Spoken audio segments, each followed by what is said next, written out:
Bom, gente, já são 8h05. Eu acho que a gente já pode começar. Boa noite a todos.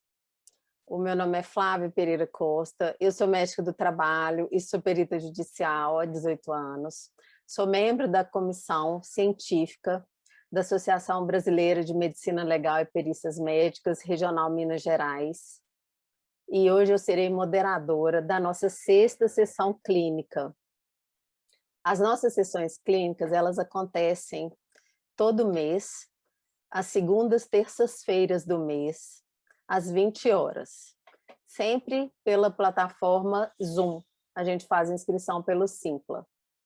E a gente procura trazer os temas atuais, inerentes e pertinentes ao tema de perícias médicas, perícias judiciais e temas técnicos de interesse dos pares,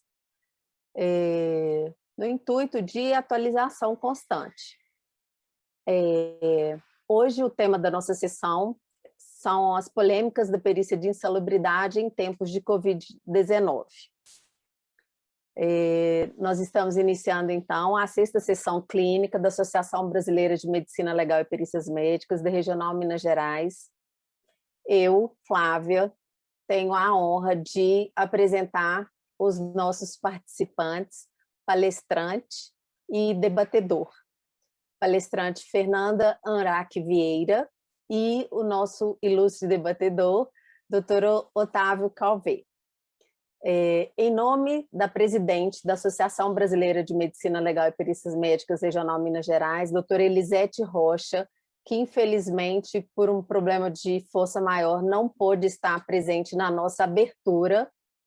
Eu gostaria de dar boas-vindas a todos os presentes e informar-lhes que é uma honra para nós termos vocês aqui conosco, nessa terça-feira chuvosa aqui em Belo Horizonte. Não sei como está das outras regiões, e eu espero que todos façam um bom proveito da nossa sessão clínica. A nossa comissão científica é formada pelo Dr. Guilherme Monteiro Chaves, que é o nosso coordenador, pela doutora Adriana Cunha, pelo Dr. Fernando Esbera e pela doutora Lorena Barcala.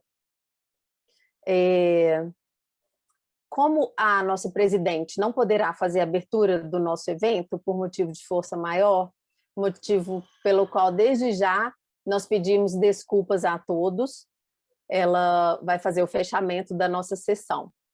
E o vice-presidente é o Dr. Demercindo Brandão Neto.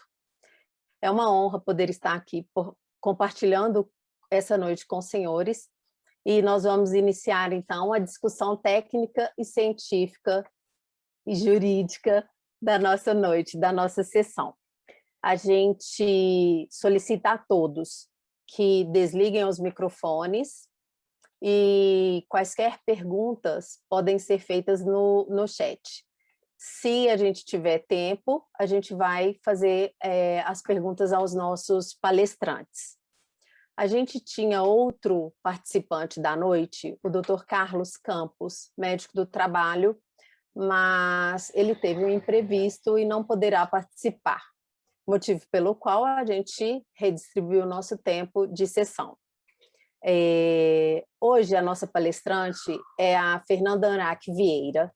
Ela é engenheira química e tem pós-graduação em Engenharia de Segurança do Trabalho pela Faculdade de Engenharia de Minas Gerais. Ela tem MBA em Gestão Integrada de Qualidade, Meio Ambiente, Saúde e Segurança do Trabalho pelo Centro Universitário de Belo Horizonte. Ela é pós-graduada em Ciências Forenses pela Faculdade Oswaldo Cruz e possui mestrado acadêmico em Trabalho, Saúde e Ambiente pela Fundacentro. Ela atua como perita judicial do Tribunal Regional do Trabalho de Minas Gerais, da 3ª Região, desde 2014. E ela realiza as perícias de insalubridade, periculosidade, PPP, acidentes do trabalho e condições ambientais de trabalho. O nosso ilustre debatedor é o Dr. Otávio Calvé.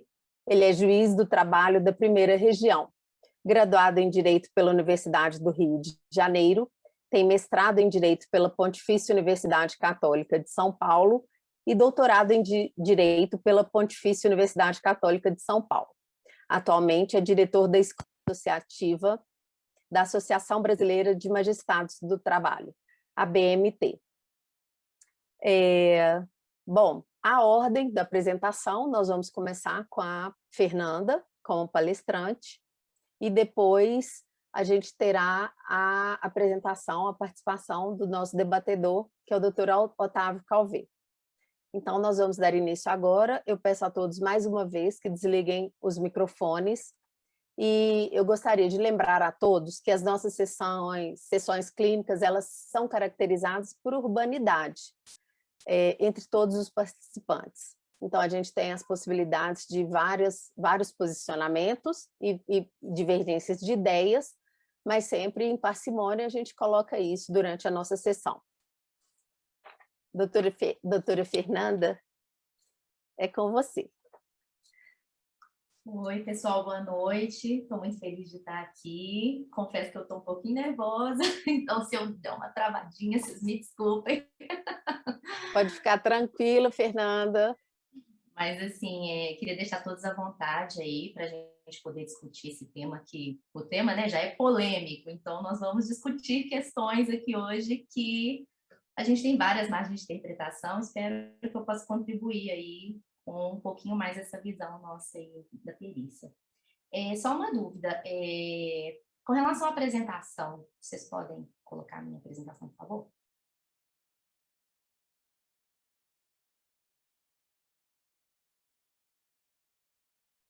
Você já consegue ver aí? Sim. Para ver? Tá dando, obrigada. Já foi apresentada aí pela doutora Flávia Costa, mais uma vez queria agradecer, então vamos começar, pode passar por gentileza o slide. Então, polêmicas na área de insalubridade, eu só vou minimizar um pouquinho uma tela aqui que está aparecendo o pessoal, porque senão eu não consigo ver o slide cheio. Um minutinho só. Isso aí, consegui. Pronto. A gente vai falar de insalubridade em tempos de Covid. E, assim, polêmicas em torno dos adicionais de salário, elas sempre existiram. Então, não é porque estamos em tempos de Covid que essa questão se tornou polêmica. Na verdade, é aquele ditado, né? Não tem nada tão ruim que não possa piorar. Então, assim, essas polêmicas sempre existiram. A gente pode começar, inclusive, falando a respeito das polêmicas dos próprios adicionais de salário. Porque, do ponto de vista técnico, não existe uma justificativa técnica para eles existirem. Então, assim, os próprios adicionais de salário, insalubridade, periculosidade, eles vão contra as políticas de saúde e segurança do trabalhador do ponto de vista prevencionista. Então, quando a gente fala da questão de proteção à saúde e segurança do trabalhador, esses adicionais, eles não têm justificativa técnica para existir, né? Porque aquele lema que a gente diz, né? Saúde não se vende, a segurança não se vende. Então, assim, quando a gente passa a analisar esses adicionais de outros pontos de vista, outros contextos, como o contexto social, político, econômico, daí sim a gente vai compreender as essências deles e as funcionalidades deles no nosso país. Inclusive, é importante ressaltar que os adicionais só existem no Brasil. Então, assim, se a gente for comparar aí como é que eu posso dizer, o nosso ponto, né, onde a segurança e saúde do trabalho estão nesse momento, eles não estão no mesmo nível quando a gente começa a olhar os cenários no exterior dos países de primeiro mundo, onde esses adicionais não existem e saúde e segurança do trabalho são negociados. Sobre esses outros contextos sociais, políticos e econômicos, aqui eu estou dando alguns exemplos, mas, assim, existem N outros fatores por trás das criações das leis de saúde e segurança do trabalhador, inclusive o processo pelo qual elas são criadas, né? Não sei se todos conhecem a respeito do processo de criação dessas leis, que são feitos os estudos técnicos, esses estudos são encaminhados para uma comissão tripartite paritária do governo, então, onde tem membros do governo, membros dos representantes dos trabalhadores, representantes das empresas, e aí eles discutem essa pertinência, e aí eles levam em consideração esses outros fatores, né, políticos, econômicos, sociais. Então, esses adicionais, eles dão basicamente uma compensação financeira para esses trabalhadores que se expõem a situações epidemiológicas específicas. Então, é uma compensação financeira para os trabalhadores que estão expostos no sentido de um maior risco de dano à saúde ou um maior risco de acidente do trabalho, à sua própria segurança. Eles servem, de certa forma, como atrativo, né, entre aspas, aí, para segmentos econômicos específicos, para atrair trabalhadores para executar essas atividades. Também são originados a partir de demandas de certas classes de trabalhadores que são mais efetivas. Então, assim, existe toda uma polêmica já por trás dos próprios adicionais. Pode passar, por favor. Sem televisão. Com relação... Tem alguém com o microfone aberto, será que poderia fechar por gentileza? Já fechei. Com relação à perícia técnica, né? Então, assim, nós temos esses adicionais de insalubridade que são assegurados por lei. Hoje o tema é insalubridade, mas existe adicional de periculosidade, entre outros adicionais, mas a gente vai falar mais da insalubridade.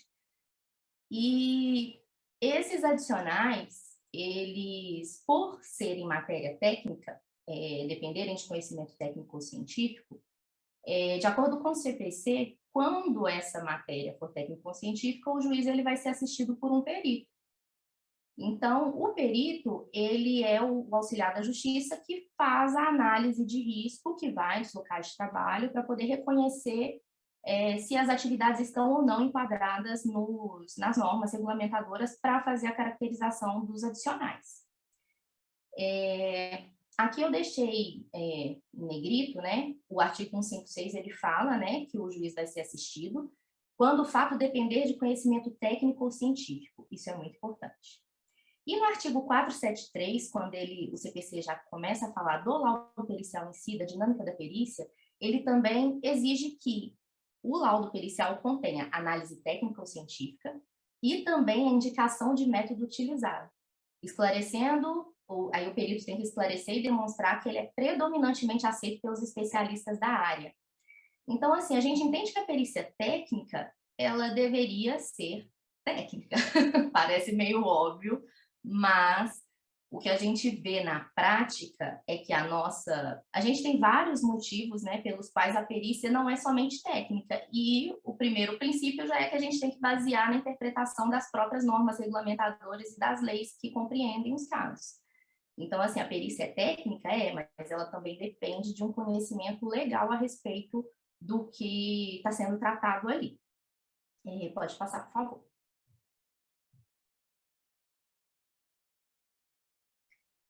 Quando eu comecei a atuar como perita, eu era meio que inconformada, né? No sentido de que por que eu caracterizava uma coisa e outro perito não? Ia no mesmo lugar, avaliava a mesma situação e às vezes tinha um posicionamento técnico diferente. E aí, eu tive a oportunidade de fazer um mestrado dentro da Fundacentro, que é um órgão de pesquisa do Ministério do Trabalho. Lá na Fundacentro, os pesquisadores são eles que fazem os estudos técnicos que dão base para as nossas normas regulamentadoras. Então, todas as nossas normas de saúde e segurança do trabalho, elas passam pela Fundacentro, elas são elaboradas lá dentro antes de ir para o processo de virar uma legislação mesmo, propriamente dita, né? Então, assim, nesse mestrado, eu tive a oportunidade de fazer uma pesquisa científica sobre perícia, e assim, é o único estudo que a gente tem no país hoje. E, assim, o meu trabalho ele foi feito no sentido de avaliação de periculosidade, que não cabe aqui hoje no nosso tema, que é de insalubridade, mas ele é pertinente no sentido de que as conclusões obtidas nesse trabalho, muito provavelmente, se ele fosse realizado na área de insalubridade, seriam praticamente as mesmas. Então, o tema da dissertação era esse, aspectos controversos das avaliações periciais de periculosidade. A pesquisa foi feita em Belo Horizonte, né, que eu moro aqui, e os peritos de Belo Horizonte, eles foram convidados a participar dessa perícia. Estou falando já em perícia. Eu vivo, respiro perícia o dia inteiro, mas vamos lá. E como que foi esse trabalho? Eu peguei 8 questões muito polêmicas, situações que eu vivi na prática, e que eu via que, assim, alguns peritos caracterizavam, outros não, e montei um questionário. Esse questionário ele foi validado por juízes do trabalho, foi validado por outros engenheiros de segurança, e esse questionário ele foi distribuído entre os peritos de Belo Horizonte. E aí tivemos toda uma metodologia científica, todo um estudo estatístico para poder validar esses dados. E as conclusões foram basicamente o que a gente já esperava, o que eram as hipóteses iniciais. Então, assim, na maioria das questões que foram propostas, metade dos peritos caracterizava e metade dos peritos não caracterizava, no caso, a periculosidade. E outra coisa que foi interessante é que a pesquisa provou que os peritos dentro do mesmo grupo, então, por exemplo, a metade que caracterizou, eles mesmos tinham embasamento técnico diferente.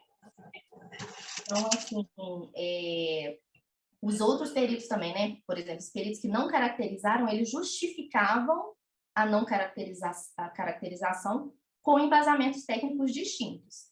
E aí, o que a gente comprovou, né? Que a legislação, ela possui diferentes interpretações, e, assim, isso é um problema muito sério por uma coisa que é técnica, né? A perícia deveria ser técnica. Nós, engenheiros, 1 mais 1 é 2, não tem meio termo nisso. E a partir do momento que a gente interpreta a lei, a partir do momento, porque é isso, existem diversos tipos de interpretação, desde a literal até a que considera o estado evolutivo da lei. Isso daí nós vamos comentar um pouquinho mais para frente. Então, assim, comprovamos que os peritos têm diferentes interpretações acerca da mesma legislação. E que a perícia é técnica, mas que ela também é muito... A conclusão dela sempre vai depender desse ponto de vista interpretativo da legislação. E também tivemos indicações de influências da formação acadêmica e do tipo de experiência profissional do perito para esse posicionamento.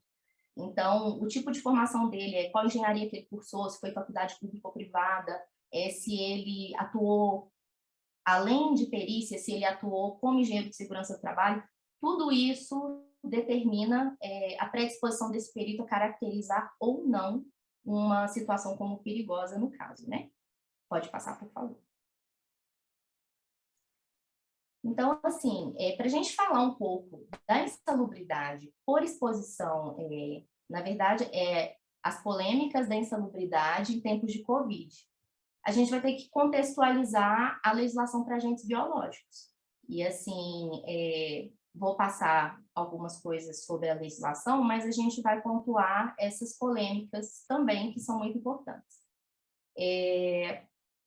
A gente começa a partir das nossas NRs, né? As nossas NRs são de 1978, as NRs regulamentam, né, o capítulo 5, título 2 da CLT, então elas vêm como forma de regulamentação da consolidação das leis do trabalho.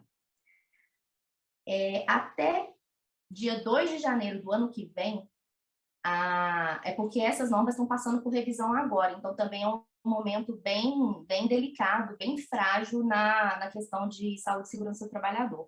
Essas normas estão passando por revisão, algumas já vão entrar em vigor no início do ano que vem, então a gente vai falar desses dois pontos de vista, e para quem está na perícia, aí a gente sabe que a gente tem um período de prescrição, então a gente tem que ficar atento a essas mudanças da legislação.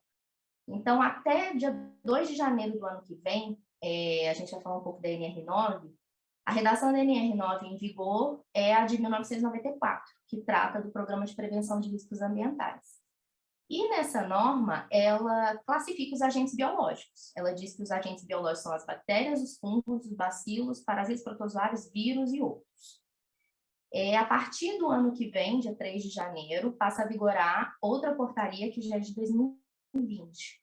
E a NR9, ela passa a se chamar Avaliação e Controle de Exposições Ocupacionais a Agentes Físicos, Químicos e Biológicos.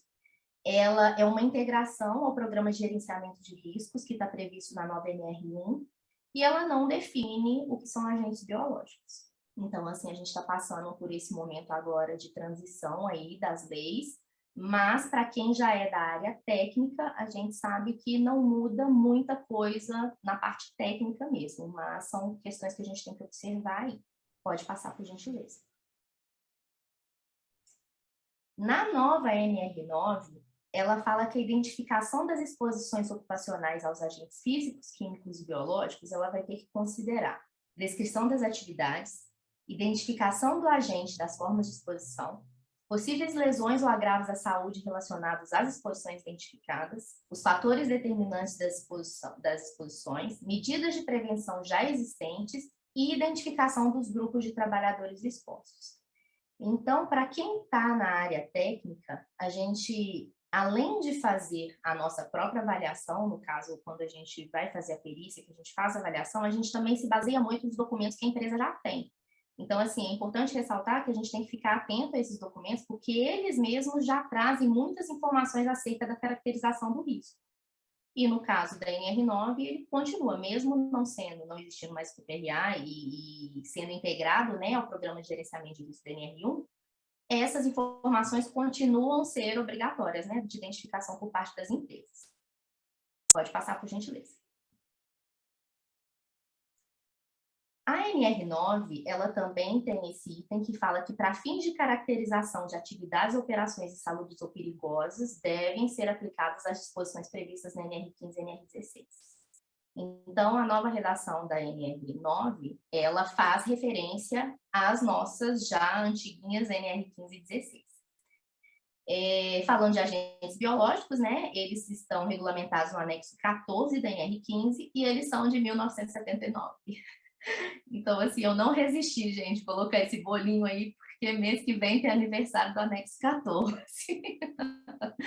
E aí a gente começa de novo, volta de novo nas questões polêmicas, né? O tanto que os estudos científicos não avançaram nesses últimos 40 anos, principalmente a questão do Covid, que é um vírus novo. Então, assim, é algo que, ao mesmo tempo que a gente questiona, né, a pertinência dessas normas mais antigas, a gente sabe que não é fácil simplesmente baixar uma portaria e alterar essa norma, que existe todo um processo de estudo científico, existe um processo político de elaboração da lei.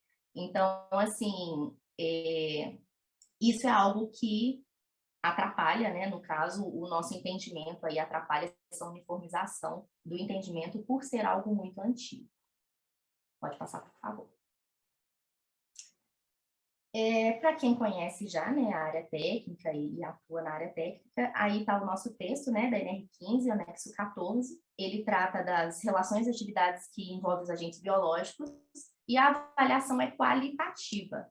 Qualitativa significa que ela dispensa qualquer tipo de avaliação quantitativa, ela independe de números.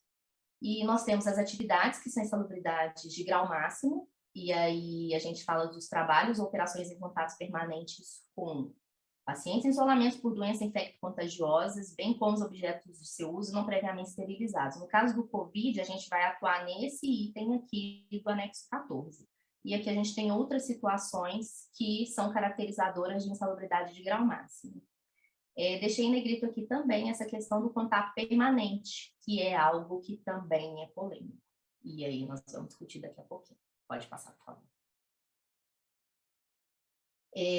Continuamos, né, com o anexo 14 da NR15, nós também temos a insalubridade de grau médio, que ela fala dos trabalhos e operações em contato permanente com pacientes, animais ou material infecto-contagiante em hospitais, serviços de emergência, enfermarias, ambulatórios, estabelecimentos de forma geral que são destinados aos cuidados da saúde humana. E ela coloca aqui entre parênteses, aplica-se unicamente ao pessoal que tenha contato com os pacientes, bem como os que manuseiam objetos de uso desses pacientes não previamente esterilizados. Aqui a gente já tem uma outra polêmica além do contato permanente, porque tecnicamente existem diversos tipos de contato, e a norma não especificou qual o contato que deve haver entre o trabalhador e esses materiais infecto-contagiantes para caracterizar a insalubridade. Então, assim, a gente percebe que os textos da norma, eles têm algumas brechas que, dependendo do tipo de interpretação que o perito, ou que o juiz, ou que o procurador, que o médico, a interpretação que a gente faz, ela vai determinar se a situação é enquadrada ou não como insalubre. E gera também polêmicas. Pode passar, por favor. Então, basicamente, quando a gente fala da perícia técnica de insalubridade, no caso de agentes biológicos, a gente tem que levar em consideração que a avaliação é qualitativa, isso daqui deixa uma margem muito grande para o tipo de avaliação, o que não desobriga o perito a fazer todas as considerações técnicas e científicas que o CPC exige. Temos que verificar, né, se as atividades envolvem a exposição ocupacional a agentes biológicos. Então, precisamos saber também como classificar, como definir esses agentes biológicos para poder caracterizar essa exposição. A gente tem que verificar se a exposição é habitual. Quando a gente fala de habitual aqui, é inerente da atividade que a gente está avaliando. Então, nos casos eventuais, pelo menos aí eu vou falar do meu ponto de vista técnico, né? Casos eventuais nós não consideramos para fins de insalubridade. E aí a gente vem com a questão polêmica, né, da exposição permanente ou intermitente, porque a norma fala em contato permanente. Algumas pessoas entendem que permanente é durante toda a jornada de trabalho ou a maior parte dela. Inclusive, eu vou dar um exemplo, no Serviço Público Federal, por exemplo, eles têm uma norma, que é a Orientação Normativa 4 de 2017, e eles classificam a exposição habitual aquela que é mais de 50% da jornada. E, assim, isso para o Serviço Público Federal, mas no caso da iniciativa privada ou das normas regulamentadoras, não existe nenhum dispositivo legal que quantifique até quantos por cento da jornada é ou não a exposição. O que existia, se eu não me engano, não estou lembrando o número dele, eu acho que ele era de 89, mas foi revogado. Então, assim, o dispositivo legal que falava o que é disposição eventual, intermitente, permanente, em termos quantitativos de jornada, ele foi revogado. E, a partir dos entendimentos, né, das conclusões dos juízes e tal, a gente teve a edição aí da súmula 47 do TST. Essa súmula, ela vem falar que somente o fato do trabalho ser caracterizado o trabalho ser executado de forma intermitente, isso não descaracteriza a insalubridade. E, em termos técnicos, isso é verdade, no sentido de que, um exemplo, suponhamos que a jornada de trabalho aí é de 8 horas, e aí 8 horas exposto a um risco biológico, por exemplo, num centro de terapia intensiva de hospital. Se a pessoa trabalhar lá uma jornada de 4 horas, por exemplo, que seria metade da jornada, né? Aí a gente já poderia falar, talvez, atividades intermitentes, a pessoa acessa o local e sai, acessa de novo e sai. Essa pessoa também está exposta ao risco. Ela está exposta a um risco menor do que o que a pessoa que fica lá o dia inteiro, né, de forma permanente, mas a gente não pode falar que a intermitência, ela elimina ou neutraliza essa probabilidade desse trabalhador adquirir uma doença. Então, para a perícia técnica de insalubridade, nós falamos de exposição permanente e de exposição intermitente também. Então, aqui a gente só não caracteriza realmente quando a exposição é eventual. Nós precisamos classificar esses agentes biológicos para a gente saber fazer o enquadramento em grau médio ou máximo, porque o enquadramento em grau máximo ele só vai acontecer quando esses agentes forem infecto-contagiosos. E também temos que avaliar a existência e a eficiência, né, de medidas de proteção coletiva ou individual, que também gera polêmica. Pode passar, por favor. Então, nós vamos começar a falar da insalubridade em tempos de Covid, né? A nova NR9, ela não vai definir o que são agentes biológicos. E das outras NRs disponíveis, a NR15 mesmo, por exemplo, que a gente faz o uso para a caracterização da insalubridade, ela também não traz essa definição. Então, a gente vai recorrer à NR32, que trata da segurança e saúde no trabalho e serviços de saúde, e ela contém algumas definições que são aplicáveis na perícia técnica de insalubridade. Essa NR, ela é de 2005, a última modificação dela foi em 2019, porém, mesmo que ela seja recente, os estudos que basearam o texto da NR32 foram desenvolvidos antes da pandemia.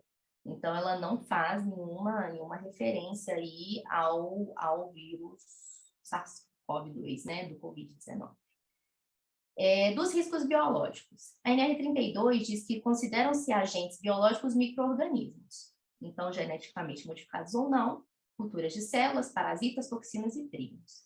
No glossário da NR32, a gente vai encontrar a definição de micro-organismos, que são as formas de vida de dimensões microscópicas, organismos visíveis individualmente apenas ao microscópio, e aí a gente inclui as bactérias, fungos, protozoários e os vírus. No caso, Covid-19, causado pelo vírus SARS-CoV-2. Pode passar, por favor.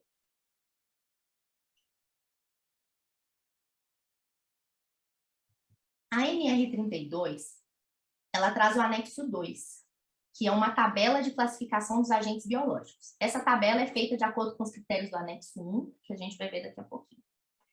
Lá nessa tabela 2, dos vírus, a gente tem os coronaviridae, e inclui os vírus humanos.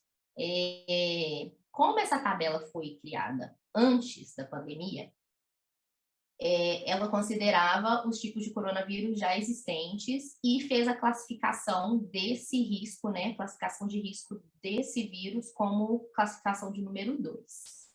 Pode passar, por favor. No anexo 1, ele diz que os agentes biológicos são classificados em a classe 1, que é o baixo risco individual para o trabalhador e para a coletividade, com baixa probabilidade de causar doença ao ser humano. Ele também fala da classe de risco 2, que foi o enquadramento para os coronavírus. Risco individual moderado para o trabalhador, com baixa probabilidade de disseminação para a coletividade. Podem causar doenças ao ser humano para as quais existem meios eficazes de profilaxia ou tratamento. Analisando essa classe de risco 2, e partindo do princípio que a gente já tem várias informações acerca do SARS-CoV-2 e das variantes, a gente percebe que, tecnicamente, ele não pode ser enquadrado como classe de risco 2. Porque aqui ele fala de risco moderado para o trabalhador, que não é o que acontece nas frentes aí de trabalho, por exemplo, os trabalhadores da saúde que estão diretamente em contato com os pacientes COVID. E estamos falando de baixa probabilidade de disseminação para a coletividade. Então, se fosse uma baixa probabilidade de disseminação, a gente não estava em pandemia. Então, assim, essa classificação aí da NR32, ela, tecnicamente, não se aplica. Pode passar, por favor. Temos a classe de risco 3 e a classe de risco 4. A partir da classe de risco 3, a gente já considera insalubridade de grau máximo. Nessa classe de risco 3, nós vamos encontrar os vírus de hepatite, bactéria de tuberculose. Se vocês forem lá no anexo 2 e olharem a classificação de classe de risco 3, os agentes biológicos que já são caracterizados como máximo, causadores de doenças infecto-contagiosas, eles estão a partir dessa classe. E aí, quando a gente fala da classe de risco 3, a gente fala de um risco individual elevado para o trabalhador, com probabilidade de disseminação para a coletividade. Podem causar doenças e infecções graves ao ser humano, para as quais nem sempre existem meios eficazes de profilaxia ou tratamento. E a classe de risco 4 é um risco individual elevado para o trabalhador, com probabilidade elevada de disseminação para a coletividade, apresenta um grande poder de transmissibilidade de um indivíduo ao outro. E podem causar doenças graves ao ser humano, para as quais não existem meios eficazes de profilaxia ou tratamento. Então, no início da pandemia, quando todo mundo foi pego de surpresa, isso aqui eu também estou falando do meu ponto de vista, do meu ponto de vista técnico. E aí um exemplo, né? Um exemplo de vírus que está na classe de risco 4 é o vírus do Ebola. Então, assim, a gente percebe uma diferença aí de classe de risco 3 para 4. Mas no início da pandemia, que todo mundo foi pego de surpresa, por não haver estudos científicos, por não haver vacina, por não haver informações sólidas, né? A gente ainda não tem, né, na verdade, todos os mecanismos do Covid de transmissão, de tratamento, isso ainda não está cientificamente comprovado. Ninguém bateu o martelo final ainda por ser recente. Mas, no início da pandemia, com certeza caracterizaríamos como uma classe de risco 4. Acredito que daqui a um tempo, quando a pandemia já estiver controlada, quando esses estudos estiverem validados, e aí todos os mecanismos de transmissão definidos, tipos de tratamento eficientes, aí a gente vai começar a falar de classe de risco 3. Mas independente de classe de risco 3 ou 4, aqui a gente já está falando de insalubridade por agente biológico de grau máximo. Pode passar, por favor. Então, nesse momento, isso daqui é o meu ponto de vista técnico. Então, nesse momento, considerando, né, que nós estamos em pandemia ainda, conforme os critérios da OMS, a gente tem tanto o vírus SARS-CoV-2 quanto as variantes que estão aparecendo aí. Existem essas controvérsias nas pesquisas científicas. Os mecanismos são variados e eles ainda também não foram comprovados no sentido de transmissão aí. Existem estudos, mas não tem nada muito de bater martelo, no sentido mesmo de estar definido e tudo muito claro, e de forma que a gente tenha até uma segurança, né, no sentido de poder falar a respeito de medidas de controle e tal.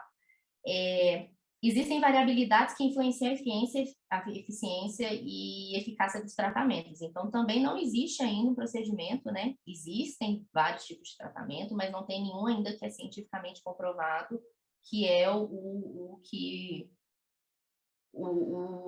como é que eu posso falar? Como se fosse uma definição, né, específica de tratamento para o COVID. Ainda estão sendo feitos estudos e tal.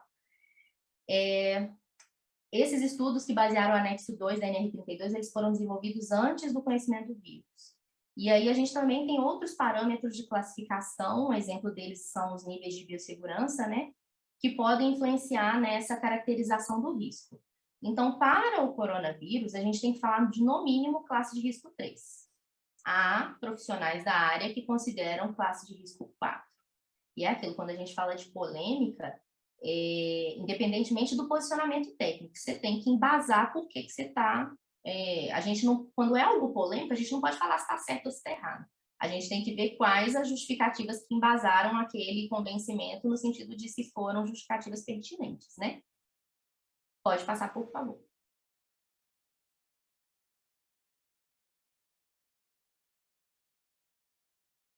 E aí a gente entra nas questões polêmicas, né, sobre a insalubridade nesses tempos de Covid.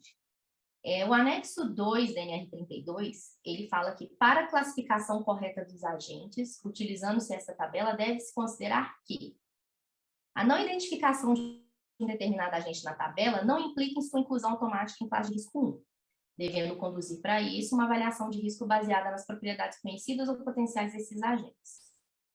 Então, quando a gente fala da não identificação de um determinado agente, a gente pode interpretar tanto que o SARS-CoV não foi identificado porque ele não existia na época da norma, porém, existe um questionamento aí porque lá na tabela ele fala do vírus humano do coronavírus, então ele generalizou os coronavírus. E a partir do momento que ele generaliza, ele está identificado na tabela. Então, assim, aqui a gente entra, depois vou até pedir para o doutor Otávio explicar para a gente, né? Porque, assim, existe essa margem de interpretação, aqui o outro item, por exemplo, todos os vírus isolados em seres humanos, porém não incluídos na tabela, devem ser classificados na classe de risco 2, até que estudos para sua classificação estejam concluídos. Então, aqui entra uma polêmica, por quê? Os coronavírus, eles estão regulamentados no anexo 2 da NR32, então eu não posso falar que eles não foram classificados. E essas margens de abertura aqui, elas falam de agentes que não foram identificados e que não estão nas tabelas. E para esses agentes, a gente pode sim aguardar os estudos para fazer essa classificação. Então, esse é um problema, porque a norma foi feita antes da pandemia e quando a gente, teoricamente, né, aí a gente vai falar da parte, vou pedir depois a doutora Fábio para explicar a parte jurídica, eu vou estar sobressaindo a norma a parte técnica vai estar atropelando a legislação. Isso daqui eu estou trocando por miúdos, porque aí já não cabe a questão da discussão jurídica e tal, mas assim, é como se tecnicamente eu estivesse extrapolando o que a lei fala. E se o coronavírus, pela lei, é classificado como 2, aí a gente já fala de insalubridade grau médio. Então, isso daqui faz toda a diferença para o nosso enquadramento de insalubridade pelo vírus do Covid. Tecnicamente, é inquestionável que ele é de grau máximo. Porém, a gente tem essa questão de ordem jurídica aqui, que ela é uma polêmica e que vai interferir diretamente na nossa conclusão pericial. Pode passar, por favor.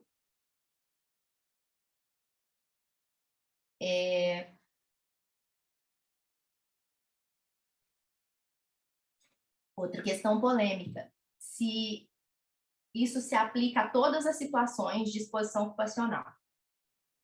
Então, a gente vai falar aí de casos objetivos e subjetivos, porque, por exemplo, áreas de internação de pacientes acometidos por Covid é bem objetivo, é óbvio que tem exposição permanente, intermitente do trabalhador ao vírus.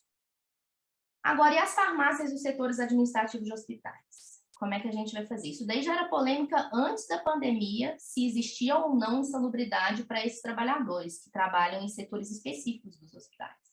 E aí eu convido vocês a imaginarem aí um grande hospital, por exemplo, aqui em Belo Horizonte mesmo, nós tivemos vários hospitais que ficaram para atendimento exclusivo de Covid.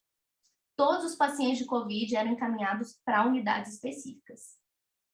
Então, como é que eu vou garantir, tecnicamente, que um trabalhador da farmácia não está exposto ao agente, ao vírus? Ou alguém que trabalha no setor administrativo, o porteiro do hospital, a recepcionista. Então, assim, isso também gera polêmica demais nesse sentido, de como que a gente vai fazer essa avaliação técnica dos trabalhadores que não são ali da linha de frente, né? Dos trabalhadores que estão no ambiente que existe o vírus, mas que não são profissionais diretamente da saúde. A gente também, coloquei um outro exemplo aqui, profissionais técnicos e administrativos de postos de saúde. Então, assim, quando a gente fala de hospitais, a pessoa já foi diagnosticada e ela já está indo para ser tratada. E nos postos de saúde, que é o primeiro local que o paciente, né, o indivíduo para, porque assim, sentiu alguns sintomas e foi para lá para saber se está ou não. E a gente também tem outra questão que é muito polêmica, já fiz perícias em postos de saúde, que os funcionários administrativos alegam essa exposição, né, ao Covid, porque ali é o primeiro ponto que a pessoa vai chegar sem saber se está ou não com a doença. Existem outros casos que eu não vou entrar em detalhes, porque não são da minha especialidade, mas assim, convido aí aos profissionais que são relacionados a esses casos a se questionar também. Na questão médica, por exemplo, a gente pode falar de estabelecimento de nexo causal para o Covid. E já tive notícias também de perícias que estão sendo feitas nesse sentido, que o trabalhador alega que contraiu o Covid no trabalho, e isso daí, para os médicos, está dando uma dor de cabeça danada.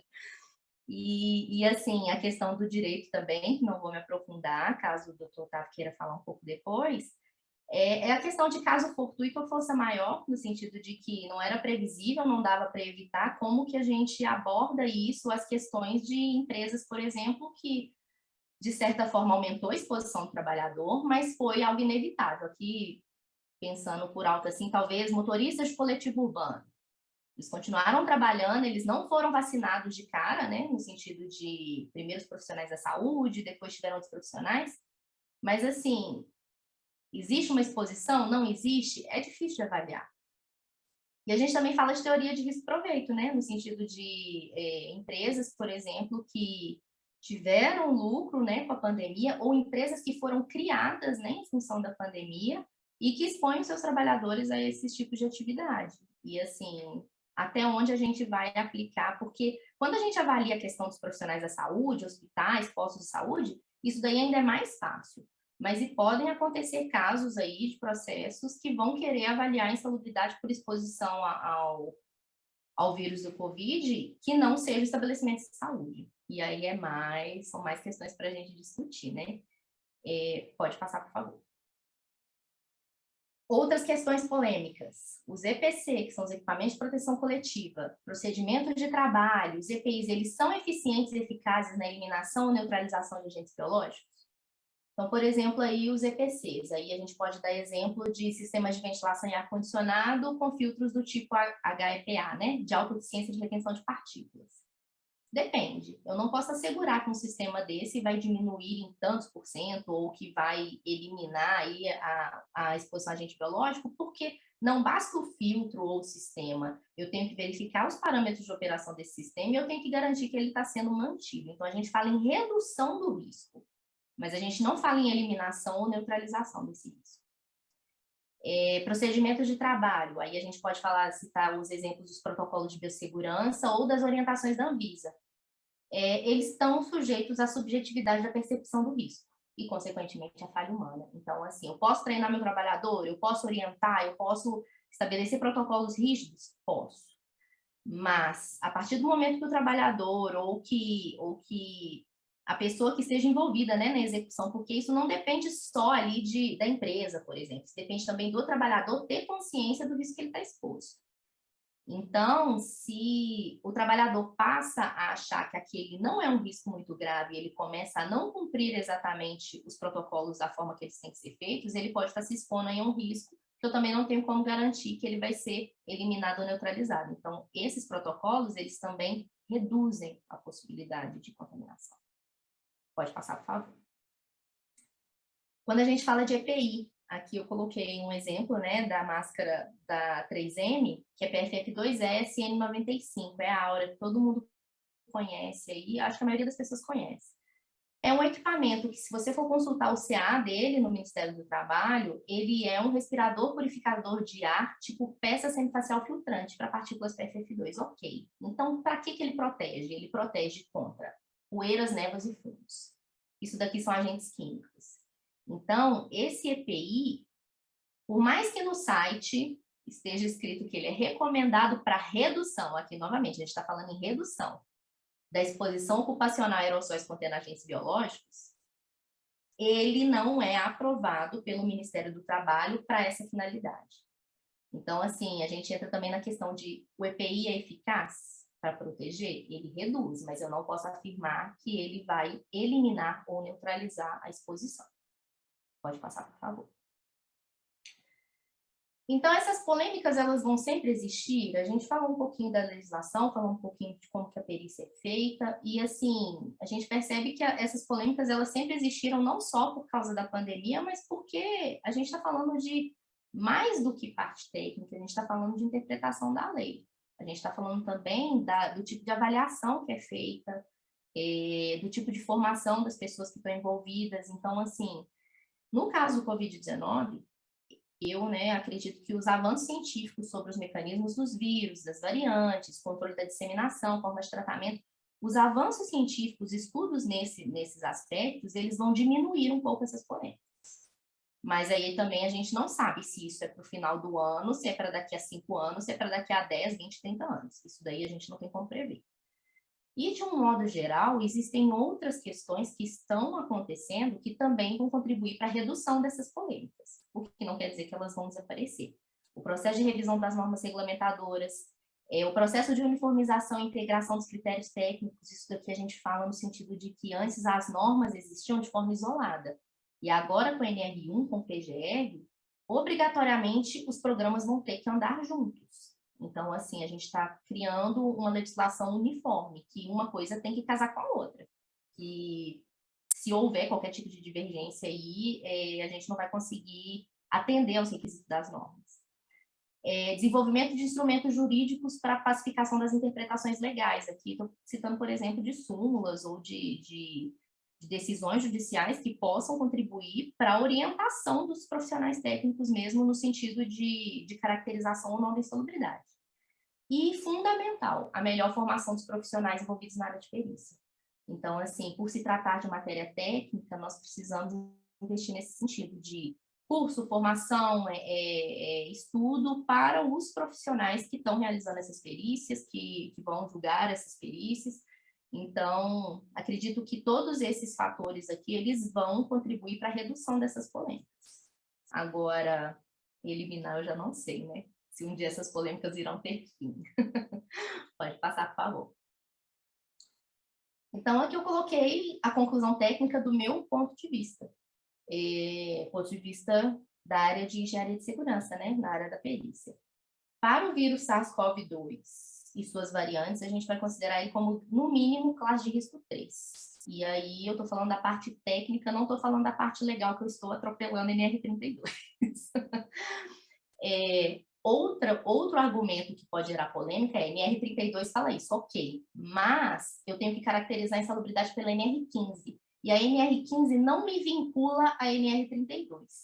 Então, se a NR15, que é o que eu caracterizo a insalubridade, não me obriga a usar a NR32, eu vou ser um pouquinho incoerente nesse sentido, né, de atropelar a norma, mas cabe esse entendimento no sentido da insalubridade que é feito exclusivamente pelo NR15. Definitivamente, a gente não pode afirmar que os EPC, os procedimentos de trabalho, os EPIs, eliminam ou neutralizam a exposição a agentes biológicos. Eles reduzem essa exposição, eles contribuem para que o trabalhador execute as atividades de forma mais segura, porém, eu não posso afirmar que eles vão eliminar ou neutralizar essa exposição. Isso do ponto de vista técnico. E o enquadramento de salubridade deve ser feito em grau máximo, onde houver exposição habitual e permanente ou intermitente do trabalhador ao respectivo agente. Então, aqui a gente vai ter que avaliar caso a caso e verificar se existe, de fato, essa exposição habitual e permanente do trabalhador ao vírus. E aí, no caso, o adicional adequado seria o de grau máximo. Pode passar, por favor. Aqui eu coloquei meus dados, queria agradecer mais uma vez a oportunidade. Se quiserem fazer contato depois, mandar dúvidas, eu estou à disposição. Muito obrigada.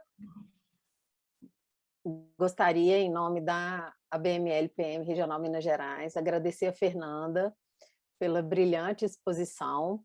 E agora nós teremos a participação do nosso ilustre convidado, debatedor, Dr. Otávio Amaral Calvi. A palavra é do senhor, doutor Otávio. Obrigado, doutora Flávia.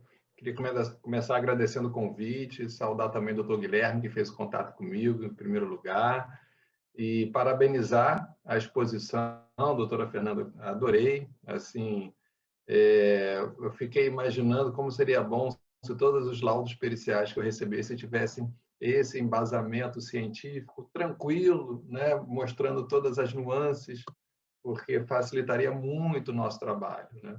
Então, realmente, você está de parabéns, adorei a exposição.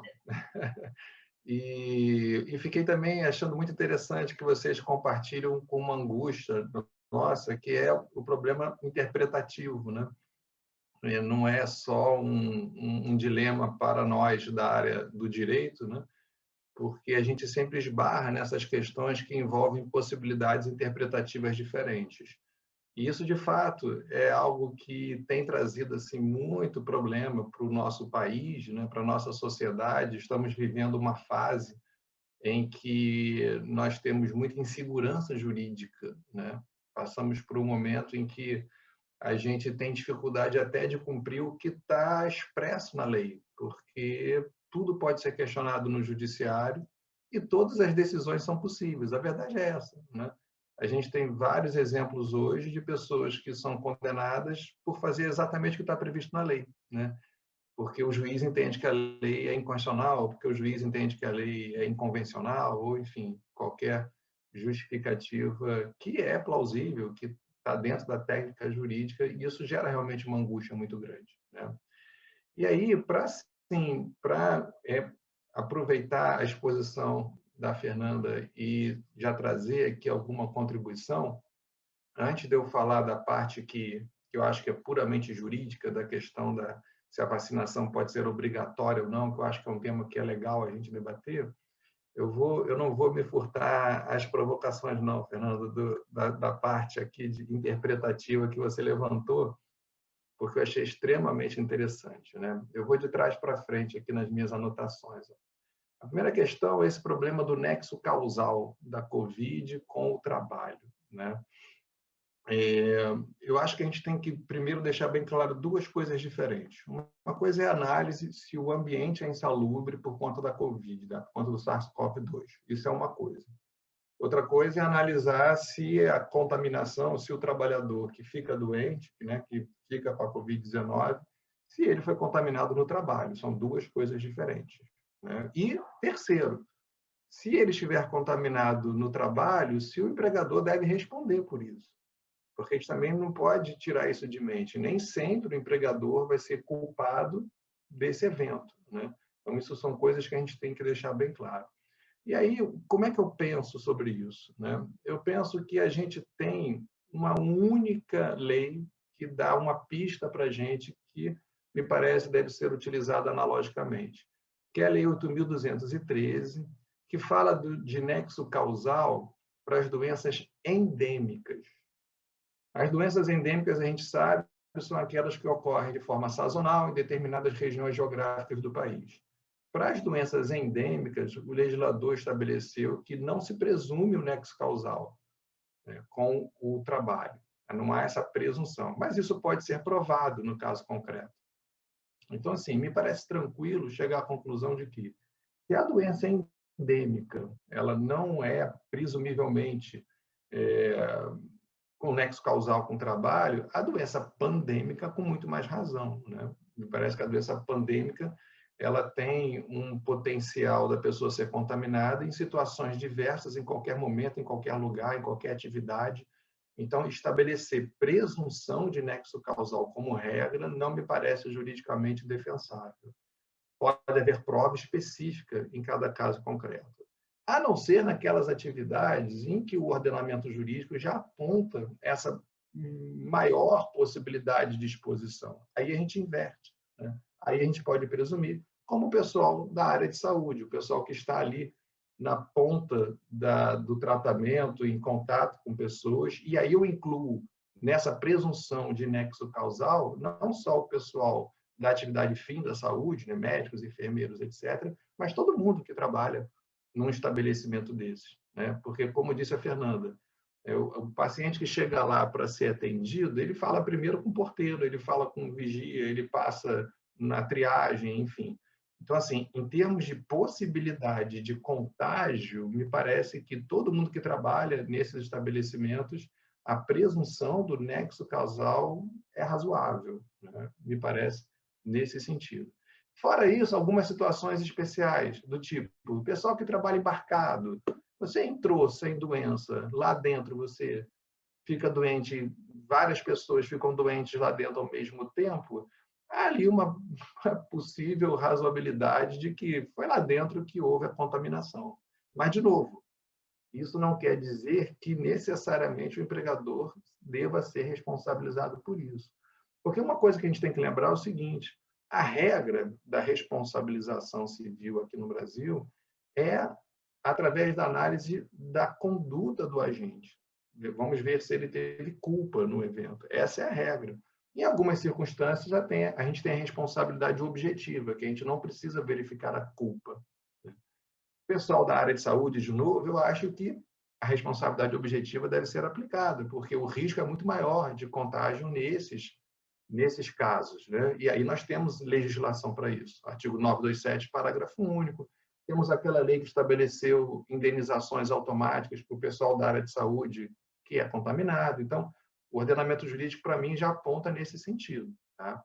Agora, fora isso, a regra vai ser examinar a culpa do empregador. E aí que eu acho que a gente não pode ter histeria, nem querer colocar todo o problema da pandemia na conta do empregador. Por quê? Porque, primeiro, né, tirando os períodos de lockdown, de isolamento, né, compulsório, determinado pelo poder público, a regra é que as atividades econômicas estão aptas a funcionar. Então, não há nenhuma ilicitude no empregador querer que o empregado trabalhe.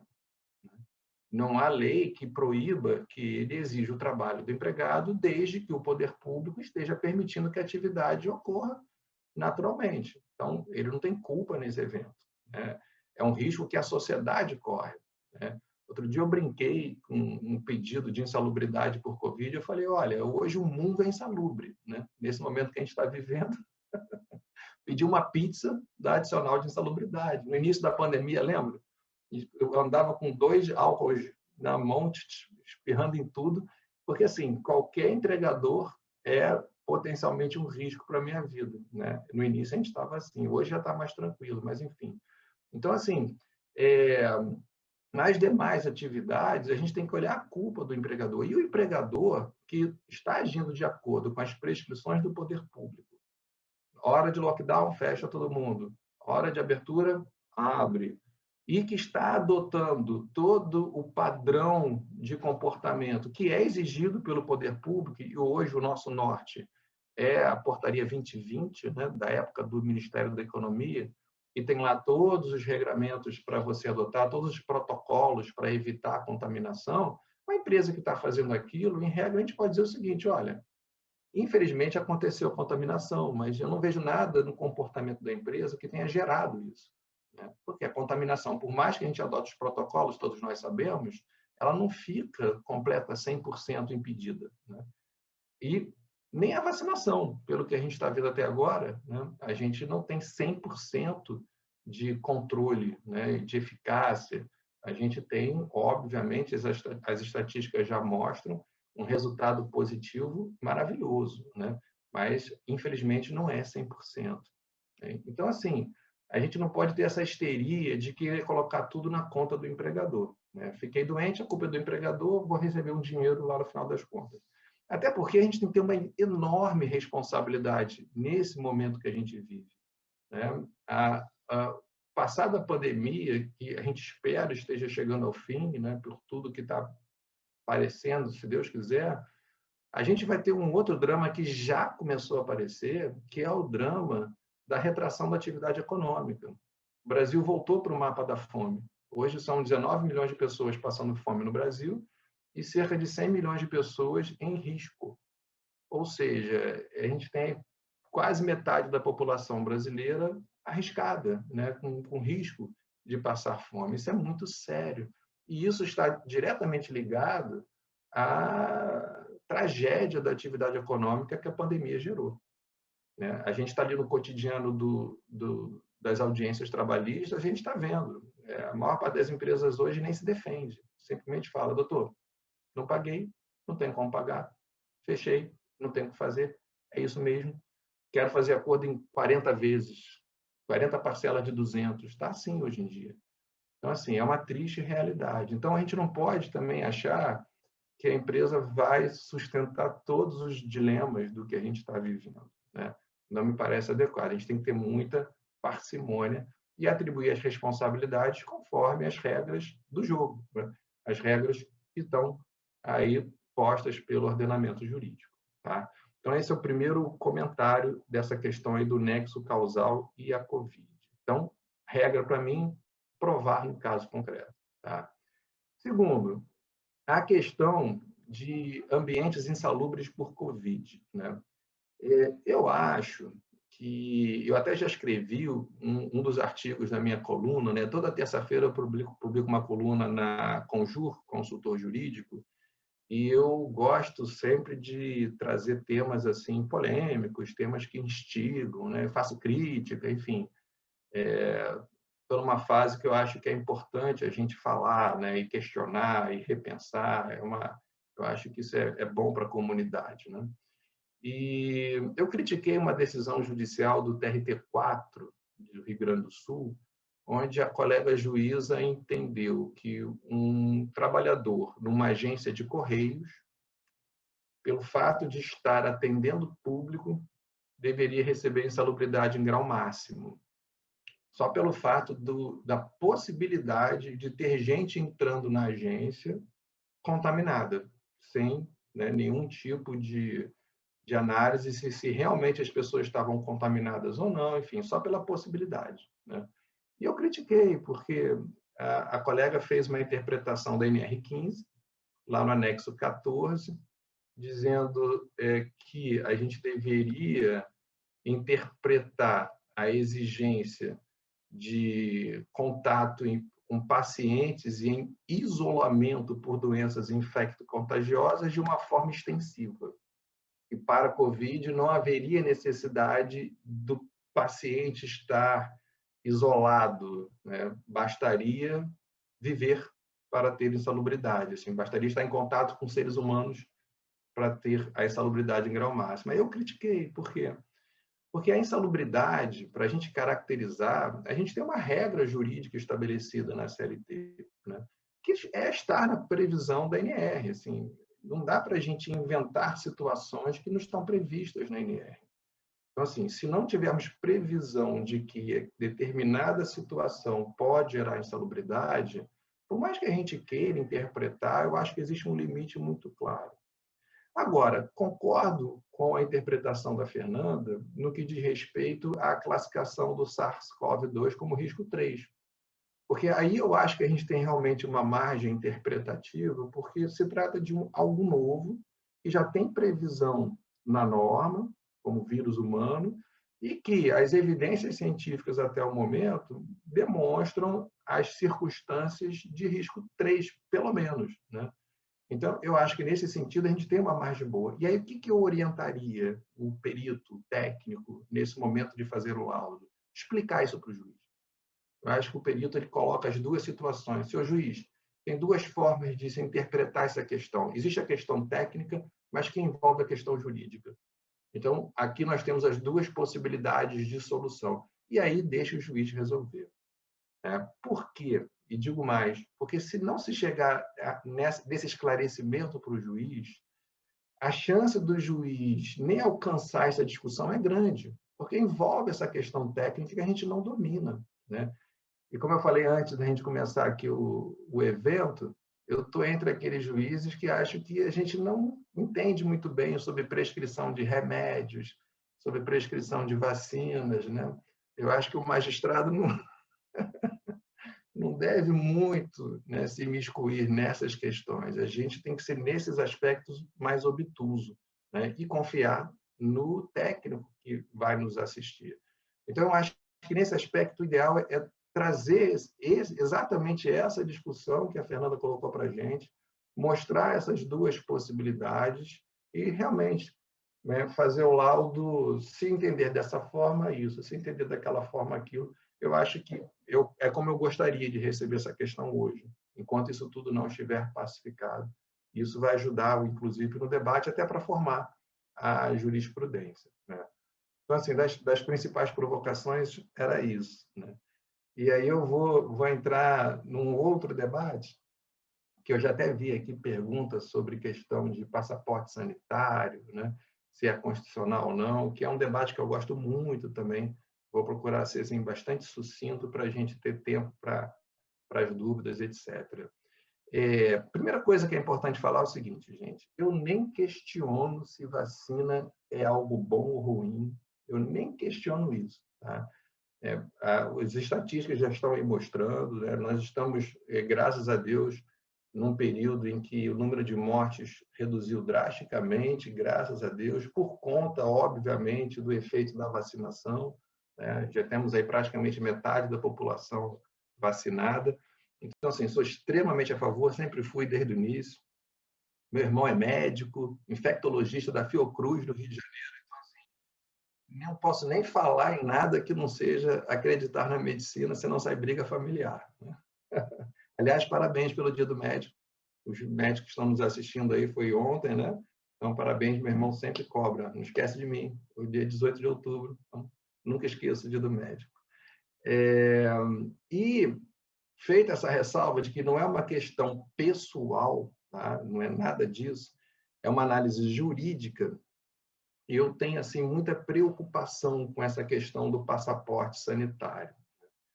Porque, assim, o Supremo ele já definiu que a vacinação pode ser obrigatória, né? A gente já tem tese vinculante disso. A gente tem duas teses vinculantes do Supremo sobre o assunto. A primeira, de que nenhum cidadão, no caso era um pai, né, não pode se recusar à vacina por questões filosóficas, ideológicas. Era um caso, salvo engano, de um pai vegano que era contra o uso de vacinas porque havia testes em animais e não queria vacinar o filho, menor absolutamente incapaz. E aí fica aquela discussão, né? Como é que fica o direito do filho, porque o filho ainda não tem capacidade para decidir, para fazer a escolha por conta própria, se o pai pode fazer essa escolha por ele ou não, se o Estado pode obrigar o pai a fazer uma escolha diferente para o próprio filho. Então, são discussões jurídico-filosóficas muito interessantes. E o Supremo definiu, nesse caso, o seguinte: olha, não, ninguém pode se excusar por questões filosóficas a vacinação que está prevista no calendário de imunização, que tem evidência científica, enfim, que está prevista, portanto, por lei, como algo obrigatório para a população. Então, essa tese é vinculante, não se discute mais, tá? E a outra tese vinculante foi a respeito especificamente de podermos criar ou não para a população inteira uma vacinação obrigatória. E o Supremo definiu que sim, que é possível uma vacinação obrigatória. Mas o que as pessoas não estão levando para o debate é o seguinte: a tese vinculante, ela diz assim, olha só que interessante, é constitucional a obrigatoriedade de imunização por meio de vacina, que registrada em órgão de vigilância sanitária, tenha sido incluída no Programa Nacional de Imunizações, tenha a sua aplicação obrigatória determinada em lei, seja objeto de determinação da União, dos estados e municípios, com base em consenso médico-científico. Essa é a primeira tese. Tá? E a outra tese diz respeito da impossibilidade de forçarmos uma pessoa fisicamente a tomar a vacina. Não é possível você forçar fisicamente um cidadão a tomar a vacina. Como é que você vai criar essa obrigatoriedade? A obrigatoriedade vai ser criada através de medidas restritivas do exercício de direitos ou a impossibilidade de frequência a determinados lugares. É isso que está na tese vinculante das ações diretas de inconstitucionalidade. Está lá, ó. A vacinação compulsória não significa vacinação forçada, facultada a recusa do usuário. Então, o usuário pode recusar, podendo, contudo, ser implementada por meio de medidas indiretas, as quais compreendem, dentre outras, a restrição ao exercício de certas atividades ou a frequência de determinados lugares, desde que previstas em lei ou dela decorrentes, e tenham como base evidências científicas e análises estratégicas pertinentes, bem acompanhadas de ampla informação sobre eficácia, segurança, contraindicações, etc., etc. Tá? E quem é que vai implementar essas medidas previstas em lei? União, Estado, Distrito Federal e municípios, cada um na sua esfera de competência. É isso que diz a tese vinculante. Então, qual é o problema para mim que está acontecendo? Existe uma enorme vontade de que todo mundo se vacine. E na área trabalhista, o que está acontecendo é que estamos fazendo interpretações sem lei específica, criando essa obrigatoriedade para a permanência no emprego, para justificar a vacinação obrigatória de empregados no contexto da relação de emprego. E isso, gente, a meu ver, é um enorme perigo. Um enorme perigo. Porque o que a gente não pode tirar da discussão? Qualquer medida restritiva do exercício de direitos limita as liberdades do cidadão, limita direitos fundamentais. E não podemos deixar que um ator privado, como empregador, decida sobre os direitos fundamentais de outro ator privado, que é o empregado. Então, não é uma questão de eu ser contra ou não vacinação. A questão é maior. A questão é sabermos o seguinte: quem é no Brasil que pode fazer restrições aos meus direitos fundamentais? Meu empregador pode fazer isso? E a minha resposta é clara, com base na tese do Supremo. Não. Quem pode fazer isso é o legislador. Lei pode criar essas medidas restritivas de exercícios de direitos e frequência a determinados locais. Nunca um ator privado pode criar isso para mim. Até porque as pessoas estão sendo assim, nessa vontade de todo mundo se vacinar, elas estão sendo assim um pouco, não diria levianas, mas não estão pensando em todas as consequências disso. Porque olha só, se eu digo que o empregador pode exigir do empregado a vacinação sob pena de justa causa, eu também vou ter que dizer que todo trabalhador hoje, para conseguir emprego, tem que estar vacinado. Concorda? Porque se eu posso dispensar, eu posso recusar a admissão. Então, primeira consequência, criamos uma classe de pessoas sem trabalho no Brasil. É sem trabalho, gente. Pessoas que não vão poder sobreviver dignamente porque não vão ter acesso a trabalho. E onde é que está previsto isso? Que acabamos com a liberdade de trabalhar no Brasil. Onde? Que lei que criou isso? Onde está essa restrição a esse exercício desse direito fundamental? Ah, está na minha interpretação. É eu que interpreto porque eu acho que o direito da coletividade é mais importante que o direito do indivíduo. Isso é muito perigoso. Perceberam como isso é perigoso? Eu, como juiz, tenho essa legitimidade de criar essas restrições a direitos fundamentais. A meu ver, isso tem que ser tudo através de políticas públicas. E as políticas públicas não são criadas pelo Poder Judiciário. As políticas públicas têm que ser debatidas pela sociedade de forma democrática, pela autoridade competente, que nesse caso é sim o Parlamento, é o Congresso Nacional. Eles que têm que criar. Até porque eu acho que a gente tem que pensar o seguinte: hoje a gente está precisando de uma política pública desse grau para incentivar as pessoas a se vacinarem? E assim, pelo que eu estou percebendo, a gente está tendo uma adesão em massa à vacinação, né? Eu não sei qual é o grau de política pública, de restrição a exercício de direitos que é necessário. Não sei. Isso é uma coisa que tem que ser decidida no debate político, e não através de entendimento de poder judiciário. Salvo o melhor juízo, não nos compete fazer isso. É o que eu penso. Tá? O passaporte sanitário ele entra dentro dessa mesma temática. Eu acho que um passaporte sanitário ele é possível desde que estabelecido em lei. Porque o passaporte sanitário nada mais é do que uma fixação de restrição ao exercício de direitos e frequência a determinados lugares. O Supremo já disse que isso é possível, desde que previsto em lei. Então, a gente vai precisar de uma lei dizendo qual é o grau de restrição para levar a população a se vacinar. Isso não é novidade, tá, gente? Desde sempre, para você viajar para a região norte do país, você tem que se vacinar contra a febre amarela, senão você não pode viajar. Tem vários países do mundo que você precisa ter um passaporte sanitário de vacinação para poder entrar, né? O problema, então, não é a existência do passaporte sanitário, é quem pode exigir isso. Tá? E, a meu ver, um empregador, por conta própria, não pode. Tá? Já tivemos algumas decisões na Justiça do Trabalho sobre o tema, uma ou duas, que eu saiba. Essa uma ou duas decisões foram a favor da vacina obrigatória, assim, validaram os atos do empregador, mas eu acho que ainda é muito temerário, ainda é muito risco o empregador adotar essa tese. E espero que isso não vá para frente, porque amanhã ou depois eu não sei se o síndico do meu condomínio vai fazer o mesmo. Porque não é para proteger? Então, por que eu não limito o acesso de pessoas ao condomínio? Por que não? Qual é a diferença, né?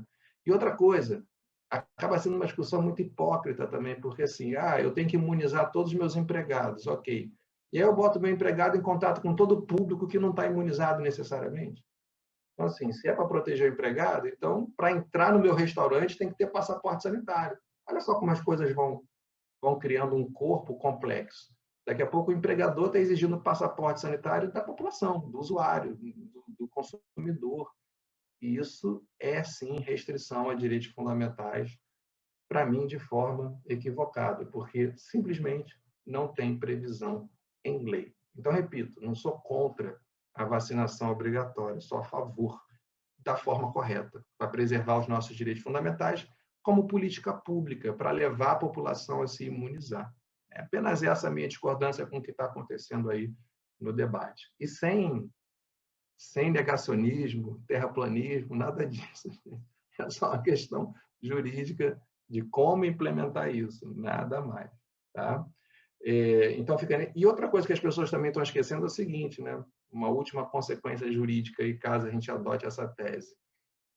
Se eu posso mandar embora um empregado por justa causa, se eu posso recusar emprego a um trabalhador por não estar vacinado, já pensaram o contrário?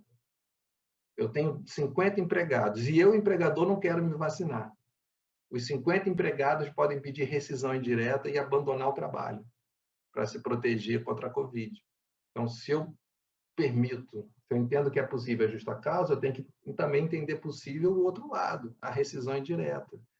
Mas, sim, eu acho que realmente não chegamos nesse ponto. Tá?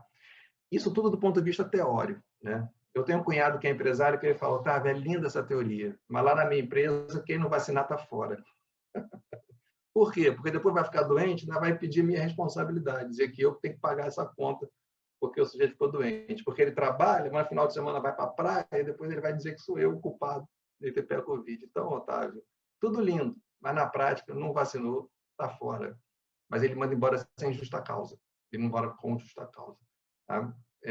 Na prática, menos pior. Mas continuo achando que é errado. Porque acaba gerando uma restrição para quem não se vacina, não previsto em lei. Apenas isso. Tá? Enfim, gente, não quero me alongar demais. Termino por aqui as minhas observações e fico à disposição para a gente fazer o debate. Obrigado mais uma vez pelo convite. Fiquei muito feliz de participar e estou à disposição. Valeu. Muitíssimo obrigada, doutor Otávio. Excelentes explanações. A gente tem algumas perguntas aqui e nós vamos aproveitar o nosso tempo e vamos fazê-las aos nossos palestrantes. Uma pergunta do Dr. Alexandre Cabral. Pergunta ao Dr. Otávio Calvé. Em que pese ser outra esfera judicial, qual seria a presunção de nexo causal em relação aos profissionais de segurança pública? Haveria diferença entre o militar que atende a ocorrência de rua e os médicos militares que atuaram na linha de frente, exposição frequente a coletas e contatos com pacientes positivos?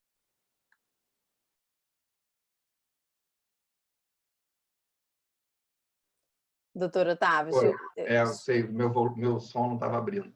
Então, eu acho que nesses casos, eu acho que há sim a presunção do nexo causal, tá? Porque a gente tem suporte na legislação para isso, né? Todo o pessoal de área de saúde, todo o pessoal que está em contato com essas pessoas e a responsabilidade do empregador, como eu disse durante a palestra, eu acho que a gente pode utilizar o artigo 927, parágrafo único do Código Civil, que fala desse risco maior a que o trabalhador, o profissional, fica exposto por conta da atividade para a qual ele desenvolve o seu trabalho. Então, além da presunção do nexo, a responsabilidade objetiva, nesses casos, eu acho que seria o caminho. Tá? Tá ótimo, muito obrigada. Uma pergunta do Dr. Carlos Rezende. Eu gostaria de pedir desculpas a todos, mas nós vamos parabenizá-lo, porque hoje é aniversário dele, e ele está nos prestigiando com a sua presença aqui na nossa sessão clínica. É a 6ª sessão clínica e ele tem participado de todas. A pergunta do Dr. Carlos é: o que é a exposição ao vírus? Ele dá um exemplo de um bancário que queria uma CAT por ter sido acometido por Covid. Ele questionou o trabalhador como poderia afirmar que a contaminação foi no banco, e ele disse que o sindicato estava fazendo estudos para essa conclusão. E aí, quer saber minha opinião? Bom, eu acho que o senhor poderia fazer uma observação, e a Fernanda também, em relação a isso. A minha observação é a seguinte: eu acho assim, como eu falei, não dá para a gente presumir, pelo simples fato de estar trabalhando numa agência, que foi esse o motivo da contaminação, né? Então, os estudos que o sindicato está fazendo, eu acho que não tem muito a contribuir, justamente por isso, né? Porque doenças pandêmicas, assim como as endêmicas, fica difícil a gente presumir o nexo causal com o trabalho. Fernando, você quer fazer algum comentário?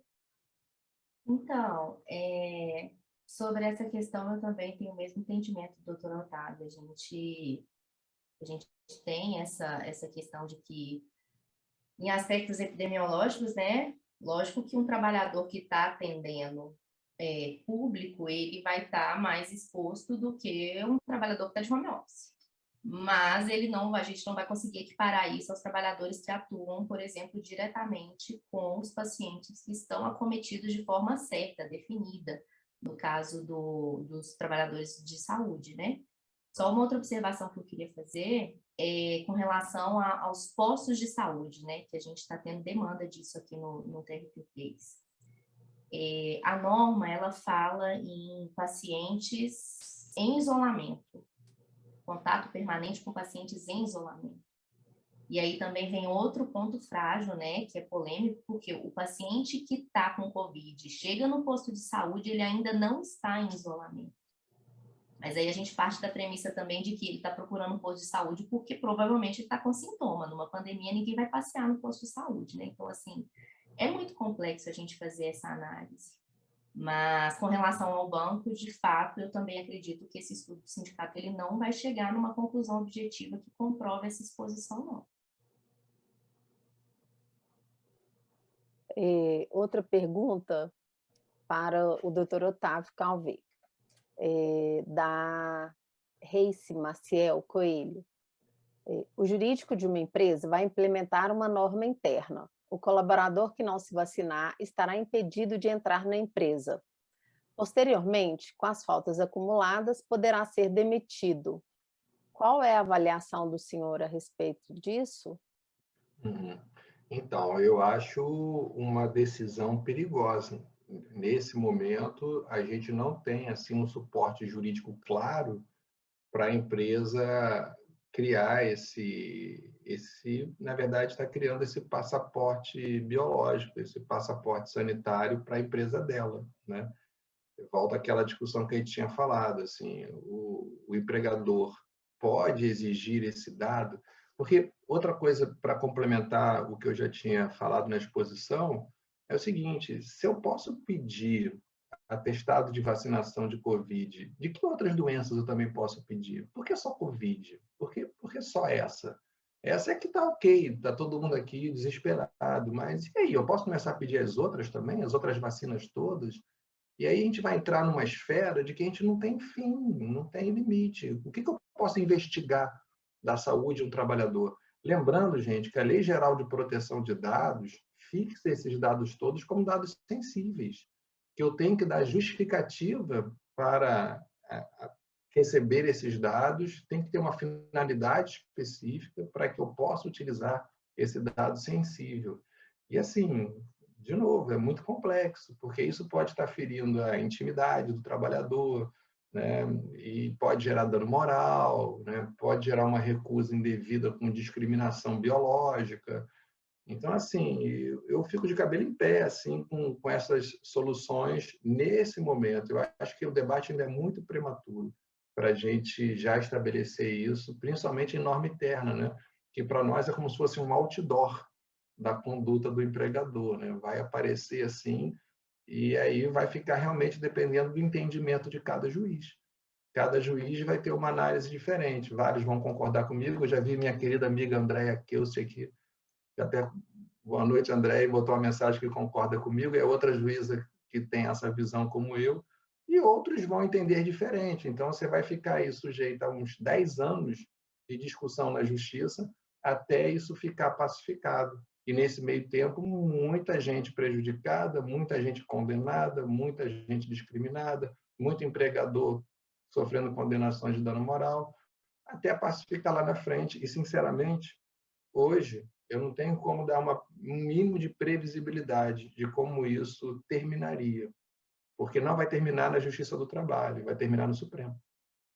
E Supremo hoje, de fato, é muito difícil de você criar assim uma previsão, né, do que vai dar o julgamento.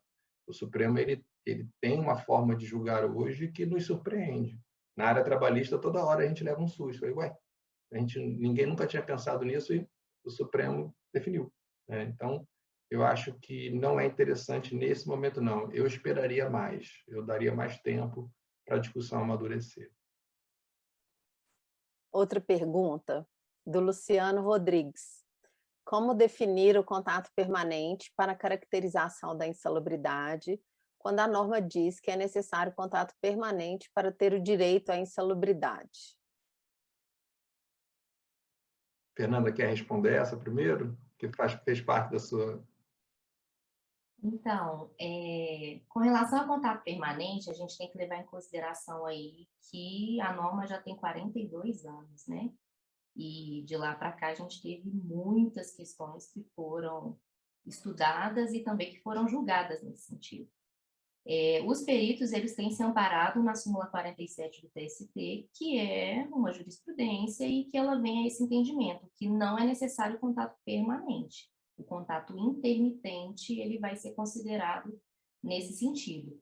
E, de forma técnica, o contato intermitente, ele gera uma exposição ocupacional, sim, ao risco. Então, a exposição intermitente, ela não está errada do ponto de vista técnico, ela é questionável do ponto de vista jurídico, mas já existe entendimento pacificado nesse sentido. Eu concordo, tá? E, assim, como é um entendimento já simulado pelo TST, a chance de dar certo, né, aí realmente já é muito grande, né? Porque chegando lá no TST, se a discussão chegar até lá, isso judicializar, né, o TST vai confirmar esse entendimento que já está simulado. Tá? Então, eu concordo plenamente.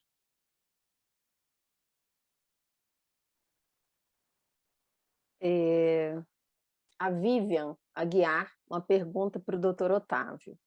Como estabelecer nexo causal para o profissional da saúde que tem duplo vínculo?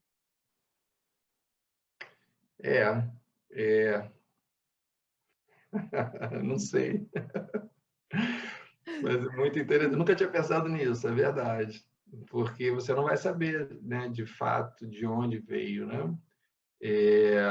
Muito interessante. Tá? Não sei responder, não. Eu vou até pensar mais sobre isso, mas eu acho que teria que colocar os dois no polo passivo, né, da reclamação trabalhista, se fosse o caso, para ver aí talvez a questão pudesse ser resolvida pelas cautelas que cada um adotou, né? Num estabelecimento tinha todos os protocolos, no outro não, algo do gênero assim, poderia ser uma coisa que na prática me desse uma decisão por um ou por outro, né?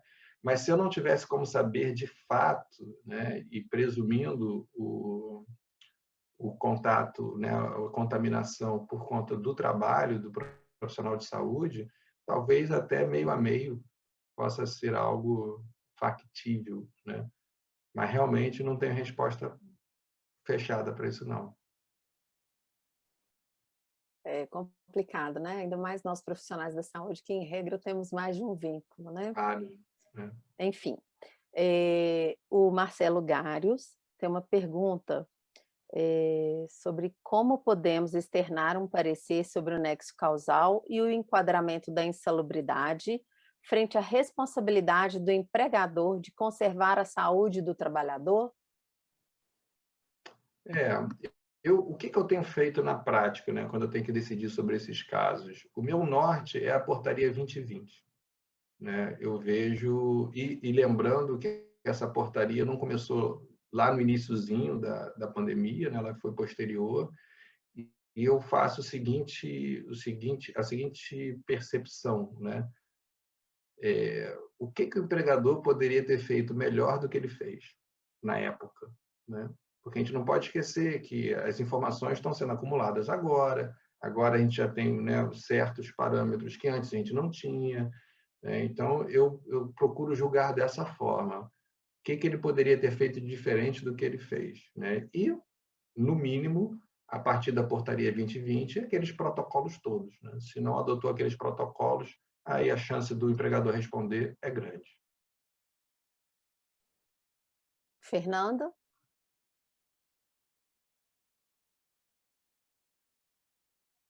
Tá mudo. Então, concordo, mas com as ressalvas de que, do ponto de vista técnico, a gente não pode afirmar que esses protocolos todos vão garantir que a gente vai eliminar a exposição. Então, assim, cada caso ele vai ter que ser avaliado de forma individual mesmo. E assim, eu até vi uma das perguntas, eu vou até tomar liberdade de responder, que eu achei interessante. Deixa eu só achar, localizar ela aqui, perdão. Porque eu estou falando do ponto de vista mesmo dos equipamentos de proteção coletivos, dos procedimentos, né, dos protocolos dos EPIs. E tá aqui em cima, Ivonise Leves, ela mandou assim, ó, se o EPC, EPI, procedimentos e protocolos de segurança não têm eficácia e eficiência, a perícia técnica é totalmente dispensável. Então, de certo ponto, sim, para alguns casos bem objetivos. É totalmente dispensável enviar um perito para examinar um CTI que estão internados pacientes de Covid. E eu já fiz perícia sim, e eu tive que entrar no CTI porque estava na ata que a perita deveria inspecionar o local. Então foi bem assim, eu falei, gente, não acredito que eu vou ter que entrar no CTI. Então, assim, de certa forma, é questionável essa questão é de fato uma polêmica, né? Essa questão da eficiência e eficácia dos equipamentos de proteção, dos procedimentos técnicos.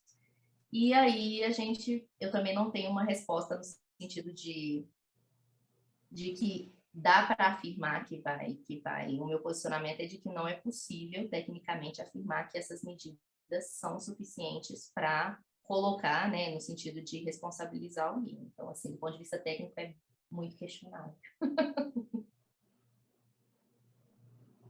Ótimo, obrigada, Fernanda. Tem uma outra pergunta do Dr. Felipe Pacheco.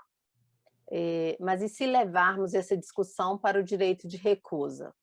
Exemplo, um empregado não tem direito de recusar o uso de EPI. Poderia ser feito esse paralelo?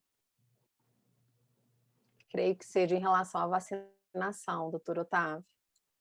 Eu acho que não, porque o EPI tem regra legal prevendo a obrigatoriedade. E a vacinação ainda não tem essa regra legal, nem administrativa, nem NR, não está, enfim, isso ainda não está determinado como algo obrigatório. E aí, para a gente entender a lógica, vou só relembrar, é uma política pública para levar as pessoas a se vacinarem. Então, assim, a medida dessa política pública tem que ser decidida pela autoridade competente, Congresso Nacional. Então, por isso que eu acho que não dá para fazer esse paralelo agora, não. Bom, então nós vamos chegando ao final da nossa 6ª sessão clínica da Associação Brasileira de Medicina Legal e Perícias Médicas, Regional Minas Gerais. E eu gostaria de agradecer muitíssimo aos nossos ilustres convidados, a Fernanda Araque Vieira e o doutor Otávio Amaral Calvé, que nos abrilhantaram com a sua presença e participação na nossa sessão. E para a gente encerrar, eu vou passar a palavra para a nossa presidente, doutora Elisete Rocha. Entretanto, antes, eu vou divulgar a nossa próxima sessão clínica, que ocorrerá no dia 9 de novembro, às 20 horas. As nossas sessões são sempre nas segundas, terças-feiras do mês. E o tema serão as questões ocupacionais e periciais relacionadas ao ruído. Doutora Elisete Rocha, a palavra com a senhora para finalizar a nossa 6ª sessão clínica, por favor.